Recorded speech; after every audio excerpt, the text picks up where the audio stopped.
The sun hadn't yet climbed above the treetops, but already the heat pressed down like a punishment. July in St. Landry Parish was like that. Thick air that clung to your lungs, silence that carried secrets. Samuel was walking the path home from Old Man Delancey's store, the tin of coffee clutched tight in his hands, when the noise shattered the morning stillness. It was the sound of a name being shouted, his father's name. Then came a scuffle, a grunt, a curse barked in that gritted drawl that made the hair on the back of Samuel's neck rise. He ducked low behind a fence post just before the clearing. Through the tall reeds and broken boards, he saw them, the sheriff and two deputies dragging Jean-Baptiste from the barn like an animal. Blood streaked one side of Jean's face. His shirt, usually buttoned to the collar, was torn and hanging open, exposing ribs taut with labor and age. One arm was twisted behind him. The other tried to cover his head from blows that didn't stop coming. Sheriff Landry followed close behind, thick hands curled into fists, his belt jangling with every stomping step. "Caught him red-handed," he growled, loud enough for the gathered workers to hear. "Thieving ain't tolerated round here." The others stood frozen, men who'd worked alongside Jean for decades, machetes still at their sides, sweat running down the lines of their faces. Not one moved. Not even old Theo, who'd shared a bench with Jean in church every Sunday. Samuel's heart beat like it wanted to escape his chest. He knew he should run, or shout, or do something. But the voice of his mother echoed in his skull like a drumbeat. "Don't speak when fire's at the door. You speak, it spreads." So he watched. And he trembled. The deputies shoved Jean into the back of the sheriff's truck. The door slammed shut with a hollow finality. Samuel's father didn't resist. Didn't scream. His eyes searched the field, slow, deliberate, almost like farewell. Then the engine started, spitting dust and gravel as it tore down the road. Only when the truck vanished behind the bend did Samuel feel his legs again. He looked down. The tin of coffee was dented, ground spilling into the dirt like black sand. His fingers were numb, his mouth dry. When he got home, Claudine was patching a hem, her needle flying with precision only grief could power. She didn't look up when the screen door creaked open. "He gone?" she asked, without turning. Samuel nodded. His voice stayed buried in his throat. She tied off her stitch, snipped the thread, and set the cloth aside. Her eyes remained fixed on the sewing, like breaking contact with it might let something loose. "You didn't say nothing, did you?" He shook his head. She exhaled, not in relief, more like resignation. Like the answer had been inevitable. "Good," she said. Then she stood, went to the stove, and started boiling water. No hug. No explanation. No prayer. Just the ordinary motions of a woman who had seen the world take everything before. Outside, the cicadas screamed loud enough to drown out God. The days after Jean's arrest folded in on themselves like a letter no one dared open. Claudine didn't cry, not the way some women did, loud and unraveling. She cried in tasks, cleaning a stove already spotless, stitching buttons onto clothes no one would wear soon. She moved through the house like a woman balancing plates on her head, careful not to let one crack. Samuel tried to mimic her stillness, but his limbs were too jittery, his thoughts too loud. Their home became quiet in a way that wasn't peace. It was the kind of quiet that hummed with unsaid things, with swallowed anger, with prayers caught in the throat. Neighbors came by, offering dishes wrapped in cloth, red beans, corn pudding, sometimes bread still warm. They didn't stay long. Their eyes lingered too long on the floorboards or on Samuel's face. No one asked questions. No one mentioned Jean. Their silence was a shield, a message dressed as mercy. Samuel took to sitting on the porch after dusk, legs curled beneath him, staring out into the dark where the sugar cane met the edge of the sky. He tried to picture his father in the jail, what it looked like, what it smelled like, whether they let him shave, whether he was alone. He tried, but he couldn't. He stopped going to school. Claudine didn't say anything when he stayed home. She folded his uniform one morning, placed it on top of his dresser, and walked out. That was all. The books stayed closed, their spines collecting dust in the corner. Sometimes at night, he'd hear her. Her sobs came like the wind through the cracks in the house, thin, untraceable, constant. He lay awake, counting seconds between them, like thunder after lightning. It made his chest ache. One afternoon, Samuel asked without thinking, "When's Papa coming home?" Claudine was standing by the sink, her hands stilled in the dishwater.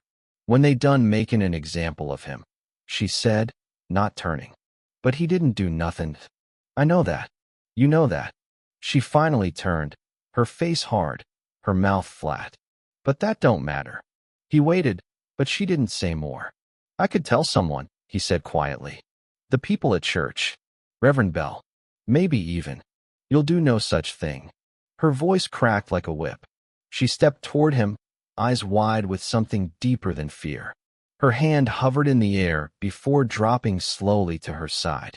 "You think the truth protect you?" she asked, quieter now. "The truth don't keep the wolves away. It bring 'em right to your door." Samuel looked down. Claudine's voice dropped to a whisper. "You want to help your father? Then you stay quiet. You keep your head down. You survive." Later that night, when he lay in bed staring at the ceiling, he remembered how his father's eyes had looked as they shoved him into the truck. Not pleading, not angry, but worn. Not like a man who'd been surprised. Like a man who'd been waiting. Samuel curled beneath the sheet, the memory pressing down like humidity in the walls. And for the first time, he wondered if being good had ever saved anyone like them at all. The house had its own kind of memory. Creaks in the floor that returned the same way each night. A loose shutter that thudded softly in the wind. And in the silence, echoes of things no one said aloud. Samuel began to hear them more clearly after the arrest, not with his ears, but somewhere deeper in the bones. One night, long after midnight, he heard voices through the wall. He crept down the hallway barefoot, floor cool beneath his toes, breath held like a thief. The kitchen door was cracked. Through it, he saw his mother sitting with Aunt Rosaline, both clutching glasses filled with something stronger than tea. "You should have left after Lewis," Rosaline whispered, voice hoarse with heat. "There's no future in a parish that still buries its dead with lies." Claudine didn't look up. "You think leaving saved you?" "They follow us no matter where we go. We just learned to walk quieter." Rosaline slammed her glass down. "That quiet cost you, Jean." A long pause. Then Claudine said, without emotion, "It cost me Lewis first." Samuel's breath caught. He had heard the name before. Lewis, the uncle no one talked about. The one whose photograph was gone from the mantel. He was supposed to have died up north. But the word lynched had once slipped from Reverend Bell's mouth like a curse, and Samuel had never forgotten it. "He raised his voice," Rosaline said. "That's all. Just once. Told that overseer to mind his tongue around the children. Next day, he's swinging from a pine tree. Sheriff said it was suicide. Told us not to ask questions." Claudine downed the rest of her drink, wiped her mouth. "Questions don't save the living." Rosaline's eyes softened. "You think Gene would want his boy growing up like this? Walking around like his tongue is chained?" "He want his boy alive," Claudine replied. Samuel stepped back, heart hammering. He didn't want to hear more. He already knew what mattered. The silence wasn't just a rule, it was an inheritance, passed from one generation to the next like a second skin. The next morning, Claudine acted like nothing had been said. But something had shifted.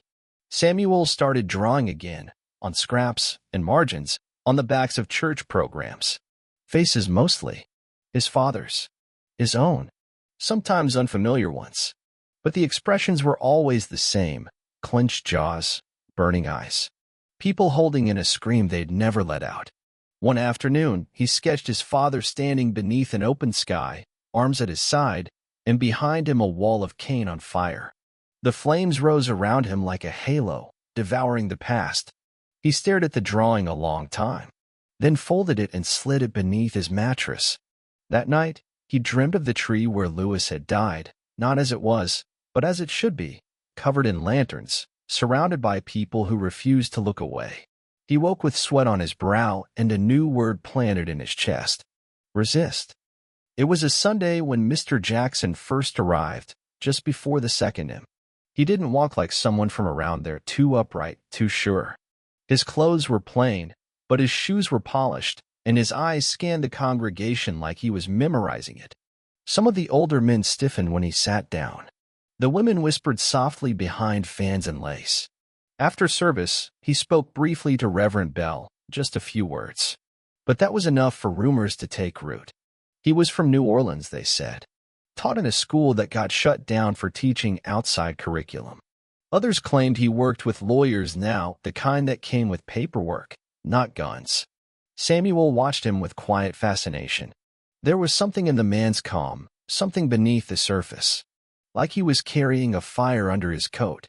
3 days later, Jackson reopened the old schoolhouse, boarded up since spring floods and budget cuts. Word spread fast. Free evening classes for those who wanted them. Reading, writing, civics. History not found in the textbooks. At first, only a handful of older teens and wary mothers came. But soon the numbers grew. Samuel hovered near the window the first time, crouched low in the tall grass outside, ears tuned.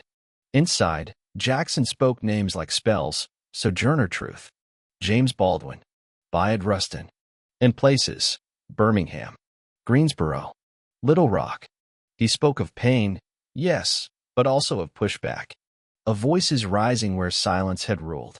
By the second week, Samuel walked through the front door and took a seat. He didn't speak much, but he listened. Jackson handed out old mimeographs, yellowed with time, words faint but urgent. One night, Jackson brought a typewriter and carbon paper. "We're starting testimonies," he said. "They'll be sent to Baton Rouge, maybe D.C. if they're strong. You've seen injustice. Write it down. No names. No lies. Just the truth." He passed out paper. Samuel held his like it was made of glass. That night, by candlelight, he wrote. It came slow at first, his hand clumsy, unsure. But the words poured out, about the barn, the blood, the silence that tasted like rust, about the way people looked away, about the lessons stitched into his mother's voice. He wrote it all, not because it would change the world, but because it was eating him from the inside not to. He folded the paper carefully, slipped it between the pages of the family Bible. The next night, he handed it to Jackson without a word. Jackson unfolded it right there, read it in the half-light of the schoolhouse. When he looked up, his face was different, not shocked, not moved to tears, but steady, as if what he'd read confirmed what he already knew, that boys like Samuel were out there, watching, learning, building a storm beneath the skin. "You want this included in the petition?" Jackson asked. Samuel nodded. Jackson held out a hand. They shook once. Outside, the cicadas screamed. Inside, something had begun to shift. Not just in Samuel, in all of them. By the end of the week, the testimony had traveled further than Samuel ever imagined. Mr. Jackson passed it to a core representative named Miss Darnell, a short woman with a scarf tied around her head and a notebook tucked into her satchel like a weapon. She said very little, but when she read Samuel's words, her lips pressed together so tight it looked like she might scream or pray, maybe both. She told Jackson it was the clearest account they had. "If we get a review, it'll be this one that tips the scale," she said, not knowing Samuel was just behind the door listening, heart thudding in his ribs like a caged bird. But the attention wasn't quiet for long. Within days, people began to look at Samuel differently. Not outright hostile, just careful. The way one watches a flame, unsure if it will warm or consume. Children who used to walk beside him now crossed the road. Miss Agnes, who once gave him molasses cookies, closed her door when he passed. Whispers grew like weeds. Then came the letter. Handwritten. No envelope. Left on the porch. You don't know what you're stirring. Keep your head down. Samuel didn't show it to his mother. Not yet. That evening, he returned from the store to find Claudine at the table, the family Bible open. His testimony, the only copy, was in her hands. He froze. Claudine's face didn't show rage. Not even fear. Just a tight stillness, the way the sky holds its breath before a storm. "You wrote this?" she asked. Samuel nodded once. Her fingers trembled. Then, slowly, she folded the paper in half, then again, and tore it. The rip was louder than thunder. Again, and again. until the page lay in pieces, scattered like feathers. "You think words protect?" she said, her voice low, shaking. "They don't shield. They shine light. And light draws fire." He tried to speak, to explain, to plead, but the look on her face silenced him. That night, the air turned colder in the house, though summer still ruled the parish. Claudine moved through rooms like a ghost. Samuel sat on the porch, arms wrapped around his knees, and stared at the dirt path where his father had once walked home whistling. Just after midnight, the truck came. Sheriff Landry didn't knock. He stood on their porch, his voice oily with false courtesy. "Evenin', Miss Batiste. Heard someone round here's been writin' fiction. Stirring trouble." Claudine stood between the doorframe and the sheriff's smirk. "We mind our business," she said. "Well, that's good," Landry replied. "Wouldn't want to see any more good folks suffer because someone forgot their place." He tipped his hat and walked off. An hour later, Samuel watched flames curl in the field. A cross, tall and crude, burning bright and silent just beyond the sugarcane. The fire lit the edges of the house in red and gold. Claudine stood beside him. She didn't cry. She didn't shout. She just whispered, "You see what words bring?" But Samuel didn't look away. He let the flames burn into his memory. He felt no guilt, no shame, only clarity. They had already lost too much, and silence was no shield. The morning after the cross burned, the world pretended nothing had happened. No officials came. No neighbors knocked. The parish went on, sweltering under its heavy sky, pretending not to notice the charred remains of pine and gasoline-soaked wood smoldering behind the Batiste home. But the silence had changed. It wasn't the silence of denial anymore. It was the silence of fear confirmed, the kind that wraps around a throat like barbed wire and dares you to speak. Claudine moved carefully now, her hands slower on the sewing, her voice barely above a whisper. When she walked through town to buy flour or pick up fabric scraps, no one met her eyes. Even Reverend Bell gave her a nod that was too short, too practiced. The man who once held Jean's hand in prayer now folded his arms and looked past them. And yet, Samuel felt lighter. Something had broken, not in him, but around him. The fire had exposed the line everyone feared to cross.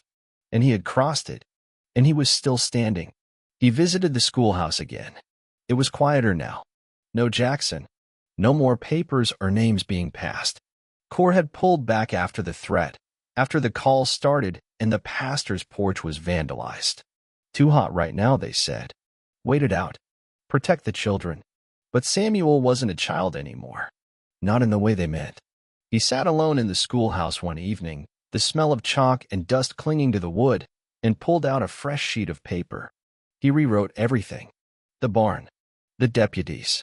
The way Jean's wrists bled where the cuffs bit into them. The look in the workers' eyes as they turned away. His mother's warning. The sound of the coffee tin hitting the ground. He signed it this time. Clear. No shaking. Samuel Batiste. He walked it to the only person left from Cor, Miss Darnell, who had stayed behind, saying someone needed to watch the embers. When she saw the signature, she didn't try to stop him. You sure? She asked quietly, holding the testimony like a live wire. They already lit the cross, Samuel said.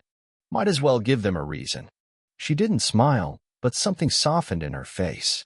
She folded the paper, slid it into the envelope marked with the rest. That night, Claudine didn't speak to him at dinner. But she didn't look away, either. Later, when he came in from the porch, he found the old family Bible open on the table. Pressed inside it was a second page, handwritten, ink darker than his. His original testimony. The one she'd torn up. Claudine had rewritten it from memory. No words, no note. Just the page. And beside it, a sealed envelope. The second fire wasn't a warning. It was a dare. It started in the far east end of the fields, where the cane grew thick and tall, the part closest to the Batiste house, the land Jean had worked for over 2 decades. Samuel woke to the crackle, not the heat, the sound like dry bones snapping beneath boots. He ran outside barefoot. Orange light licked the sky, casting long shadows across the porch. The smoke curled like fingers into the air, black and thick, spreading fast. Not the whole field, not yet, but enough to make a point. Claudine stood behind him, a shawl wrapped around her shoulders. She didn't ask questions. Samuel took a step forward. "You don't walk into that," she said softly. "I'm not scared. That's what scares me." He stopped. They watched in silence as the fire chewed through cane and earth, a mouthful of rage, swallowing memory. The wind pushed it westward, toward the main road. By morning, the fire would be gone, reduced to smoke trails and brittle ash. But the message would remain. Samuel didn't go to school that day. Didn't go to the store. He walked to the church instead, the only place still open to him, even if reluctantly. Inside, he sat in the back pew. Reverend Bell glanced at him once and looked away. Miss Darnell found him there. She didn't speak until they were outside, standing under the dying branches of the old sycamore. "The full packet is being sent tomorrow," she said. "They're compiling it with 2 other cases from St. Martin Parish. Enough heat, it'll spark a formal inquiry." Samuel stared at the horizon. His voice was steady. "Use my name. Not just the signature. All of it." Miss Darnell's eyebrows lifted. "That'll change things." "I know." "You sure?" "No," he met her eyes. "But I don't want to hide behind ink." She folded her arms. "Your mom know." "She will." He walked home under a sky the color of rust, earth thick with leftover smoke and something heavier, certainty. Claudine was waiting on the porch. She didn't ask what he'd done. Instead, she handed him a glass of water and sat beside him. "How far are you planning to go with this?" she asked after a while. Samuel didn't answer right away. He looked out across the field, where smoke still curled like ghosts above the earth. "As far as I have to." She didn't nod, didn't protest, just sat there, hands folded in her lap, the edges of her shawl brushing his arm. And in the silence, he knew something had changed between them. Not trust, not forgiveness, but understanding. They weren't running. Not anymore. There was no phone call, no letter, no ceremony. Just the sound of tires crunching gravel as a parish transport truck rolled to a stop near the road. The driver didn't get out. The passenger door opened, and Jean-Baptiste stepped down, his boots touching St. Landry soil for the first time in weeks. Samuel was sweeping the porch when he saw him. The broom slipped from his fingers. His father stood there, thinner, face rough with an uneven beard, clothes hanging from his frame like they belonged to someone else. His gait was slower, shoulders sunken, but his eyes held the same storm Samuel had remembered. Claudine appeared behind him, wiping her hands on her apron, breath caught in her throat. Jean climbed the steps one at a time. No smile, no questions, just the sound of the wood groaning beneath his weight. At the top step, he paused. Samuel stood straight, his body humming with 1,000 things he wanted to say. Apologies, explanations, stories. But his father just looked at him, really looked, like he hadn't been sure he'd ever see him again. His gaze fell on Samuel's face, then his hands. When he saw the ink stains on his fingers, something shifted. He didn't ask. He didn't have to. They entered the house together.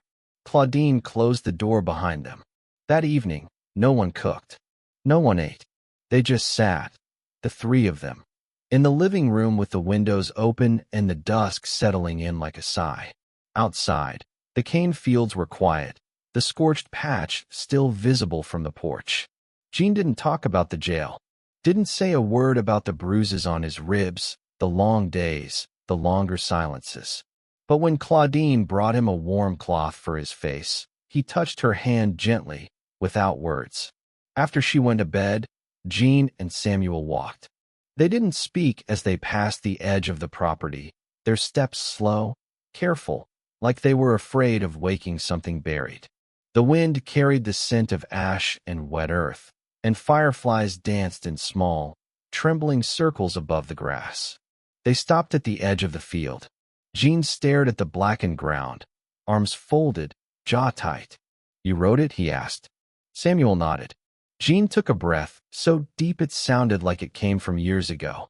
"They came to the jail," he said. "The lawyers. Said someone had testified. Said my name was part of a case going north." Samuel's chest tightened. Jean turned to him. "I thought it might be you." Another pause. Then, you did what I couldn't. Samuel shook his head. You did what you had to. So did I. The wind rustled the edge of the burnt cane, the stalks clicking like bones. Jean's hand came to rest on Samuel's shoulder. Heavy, solid, not to push him down, but to ground him. They stood that way for a long while. No more words. None needed. And when they walked back through the dirt path toward home, side by side, Samuel felt taller, not in body, but in presence. In the way the earth felt beneath his feet. In the way the shadows parted for him. He wasn't just a witness anymore. He was the fire that remained after the flames.